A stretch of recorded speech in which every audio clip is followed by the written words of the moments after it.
The brinkmanship in Congress isn't looking good for 2024 budget prospects. Contracting, though, will continue even with a long-term continuing resolution or a partial government shutdown. For some advice on how contractors should deal with what might lie ahead, we turn to longtime federal sales and marketing consultant Larry Allen. We don't know what's going to happen in the next day or so before the first shutdown deadline, but contracting always continues in some manner, doesn't it? Tom, that's right. I think the important thing to understand is while all federal agencies are operating under a continuing resolution right now, the government is still open for business and things are still moving forward. While agencies can't start new projects that require appropriated dollars, there's plenty of stuff that's happening right now in terms of planning. There are current projects that are ongoing and keep getting modified. And let's not forget, there are other pockets of money, like capital funds, aside from appropriated dollars, that agencies can use, sometimes for very specific purposes, but they can use them. And that's getting done. So the business of the people, while it's not being done the best way possible, it is generally moving ahead. And if you are supplying, say, critical ongoing services like security operations centers, even in a shutdown, you're likely to continue that work. I think that's something that people have to keep in mind, particularly this week, Tom, when we are just a couple of legislative days away from the first set of CRs expiring. They expired midnight March 1st. If you're working on sensitive projects, things that are essential operations or support essential operations, chances are you are going to continue doing those things, even in the event of a partial shutdown for the agency that you're working for. And I would say, too, as you enter an agency or deal with an agency, when someone is an essential employee and they're on the job, or at least be sensitive to the fact they're not getting paid at the moment. They will get paid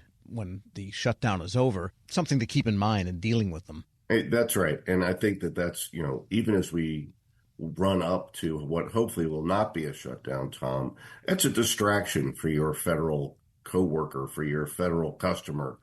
And they're wondering about whether or not they're going to get paid. They're wondering about whether, they're going to be able to continue to provide for the needs for themselves and their families. And that is inevitably a distraction. It can be a distraction, I guess, but it is certainly a distraction from the day-to-day operations.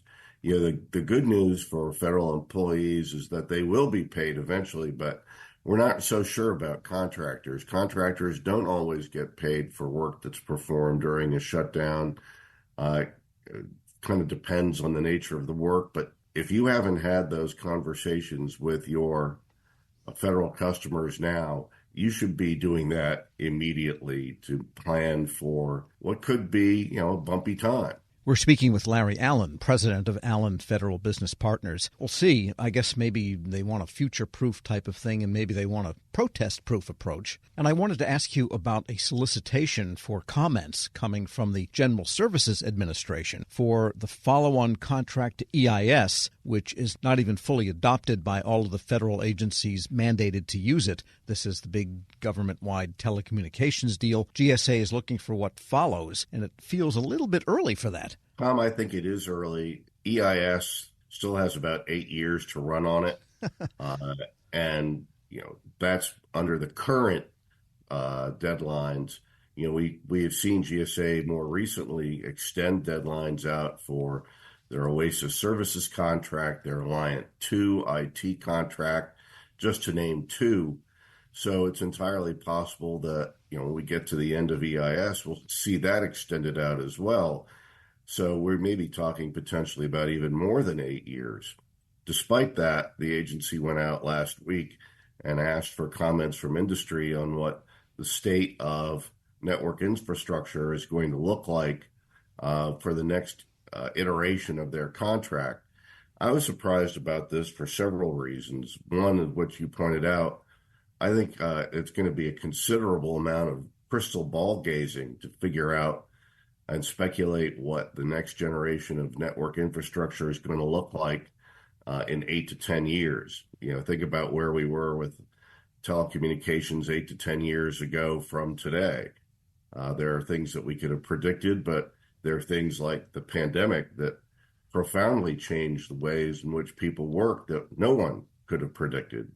So I thought that was interesting. I think in addition to the timeliness of it, uh, we have to look and see what agencies are doing. And you kind of, hinted at the lead in here. They're not really running out to embrace the current EIS contract. I took a look at the numbers. It took the first 6 or 7 years before EIS generated even $1 billion in annual sales. And while that's a lot of money, if you stack rank that against contracts like the GSA schedule, like Oasis, like Alliant, that's pretty small in comparison. And then you look even further and you see, well, the top 3 contractors are responsible for 90% of the EIS business.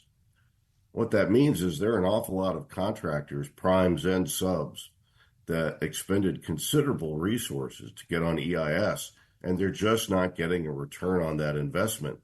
So I've got to wonder why industry would run right out and provide GSA for comments on a contract that's going to be way over the horizon, may not be needed, and may not deliver the money and return on investment that they're hoping for. Plus, we'll see who on the program is still working there in 8 years, which, there's been some. Well, there is that, yes. All right. And then something else you're writing about I wanted to ask you about, and that is plaintiffs' attorneys trolling for whistleblower business, a little different view of what is often seen as the virtue of whistleblowers. Tom, I took a page out of the Godfather movies for this one. The famous quote here is, "Keep your friends close, but your enemies closer." It's worth it for contractors to look at plaintiffs' bar attorneys for the actions they're taking to try to attract whistleblowers for False Claims Act cases. We write about compliance frequently because it's an important topic, but we don't really say, hey, you need to look and see what people who might oppose you are doing. And they're very, very active. And so I was a little bit surprised, not just by the sheer numbers, because I've seen those before, but by the easy-to-use, step-by-step whistleblower guidance that many attorneys provide right on their website pages for would-be whistleblowers. I think it's really important for companies to take a look at that, to understand what their disgruntled current or former employees or even competitors might be looking at to come against them with a whistleblower complaint. You're better off understanding what could hit you before it does rather than get caught flat-footed. Yeah, there might be a new book in this, Whistleblowing for Dummies. That wouldn't surprise me in the least.